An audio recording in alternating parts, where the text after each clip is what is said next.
Hey Dad, it's been a while. I'm 32 now, addicted to vaping, and I'm a full-time shitcoiner.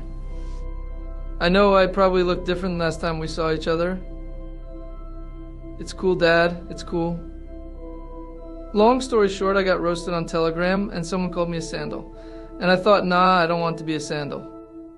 I should be a shoe. So I bought a bag of this coin called Shoe. Bro, it blew up. People started buying Shoe just for the memes. It went viral. I thought, I'm going to take this a step further. So I made 2 promises to the guys in the Telegram chat. The first was that when Shoe hits 50 million market cap, I will change my face into a shoe. So here we are, it's still me, Dad, just with a fucking funny ass face. The guys loved it, so my second promise was to name my firstborn Shoe when it hits 100 million market cap.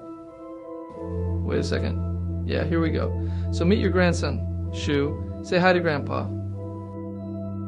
Now, sure. Lois left me. She filed for divorce, but, I mean, it was still worth it, you know. It's hilarious.